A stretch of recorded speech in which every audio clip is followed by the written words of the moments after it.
Hello crafty friends, welcome to another mixed media ideas video. I've got a piece of linen textured white card here. It's not mixed media paper, it's just regular white cardstock. I get mine from Craft UK. It's not designed to take liquid, but it does handle a little bit. So I'm going to use this today for a little bit of mixed media. Starting off, I'm going to stamp this dotty stamp in a few places using embossing ink. I think this stamp is from Indigo Blue. The embossing ink is just Versamark.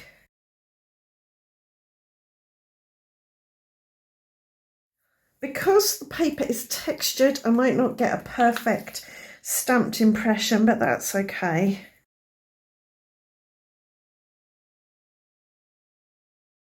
The embossing powder is opaque, bright white, superfine from Wow. There's a few bits that I don't want, so I'm going to brush those with a brush, strangely enough. And I'll melt that with my heat tool.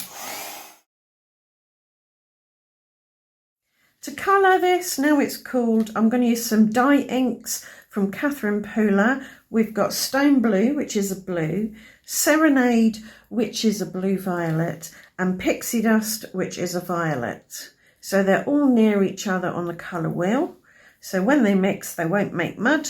I'm going to squish some Stone Blue on my mat, hydrate it with a little bit of water, pick it up with my smusher, which I think is just about clean, and smush it on. The embossing should resist the liquid, so it will show through.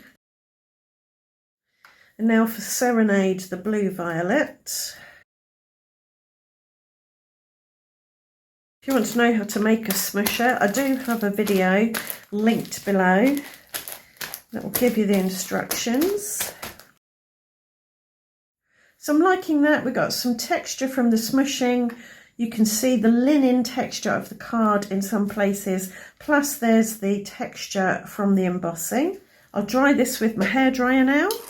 Now I'm going to take some pixie dust, add the water.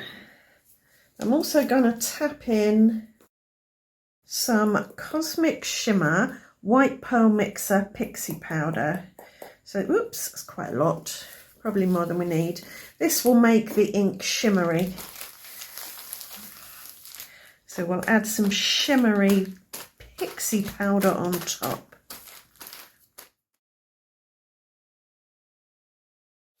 I'll add a bit more water and then pick that up with a paintbrush and spatter it on. And then I'll give that a thorough dry. Now we'll want to add a little bit of darker stamping. And I've got this grid. It's a grungy grid, so it's not completely solid. And I've inked it up with the pixie dust because in its natural form it's darker than when I diluted it and mixed in that pixie powder. Just doing some multi-generation stamping where I stamp without re-inking and you get a fainter impression. I'll dry that again and then I'll gently buff over the heat embossing so that it stands out a bit more as I remove the ink. I'll just buff over the heat embossing with a clean bit of microfiber cloth, and that will lift off some of the ink that's on there and just bring it out a little bit. You can always dampen your cloth ever so slightly, but you do run the risk of smudging things that you don't want smudged.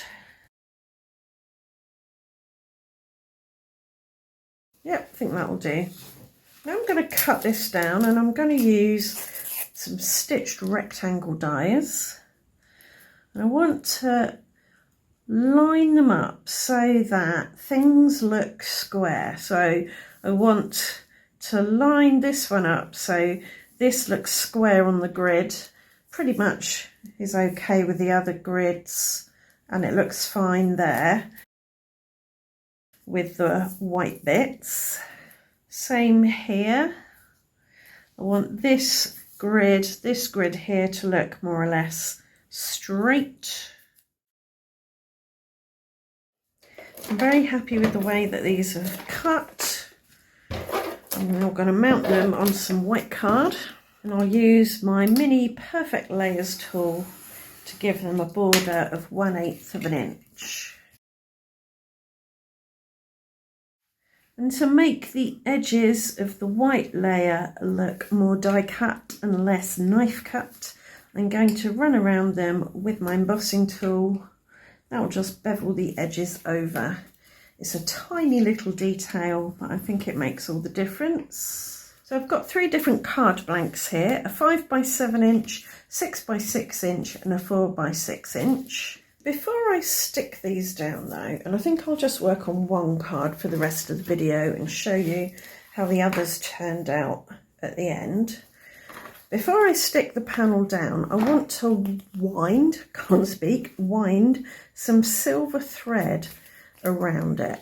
So I put some tape runner on the back just to grab hold of the thread.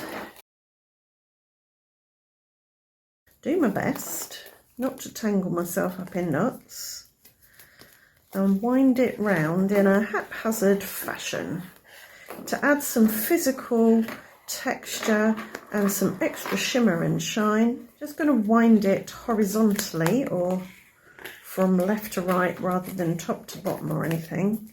So I can just stick the end to one of the bits of tape, make sure everything looks right. And I'll add a bit more tape on top of the thread as well, and then stick this to the card blank.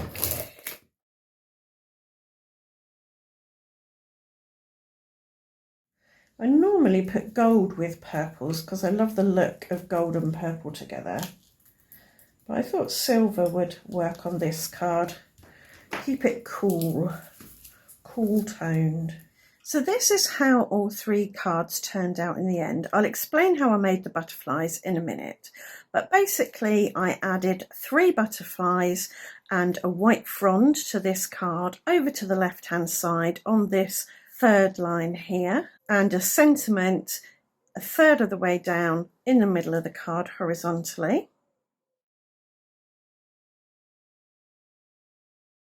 For the square card, I added 3 different size butterflies again. This time I put them on individual leaves. I think you can just about see that they're leaves that are peeking out from behind. So I put the large one at the bottom, then the medium, then the small, and had them flying in different directions to evoke a sense of movement. And I placed the sentiment in this space here because it seemed to work well.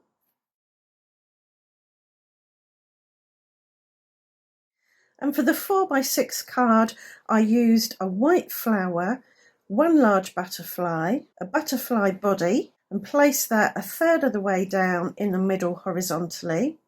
And then I added a sentiment about a 1/3 of the way up, again in the middle horizontally. So we've got a nice symmetrical card there. So how did I make the butterflies? Well, I took a piece of linen textured white card and some shaded lilac distress oxide and swiped the shaded lilac over the card. And I chose to use distress oxides for the butterflies because I wanted to do some swiping with my ink pads, and I don't like swiping with the Catherine Pooler mini ink pads because they're very delicate. I didn't cover the whole of the card in ink. I wanted some white bits, but I did want to soften it, so I went over it with my blending brush.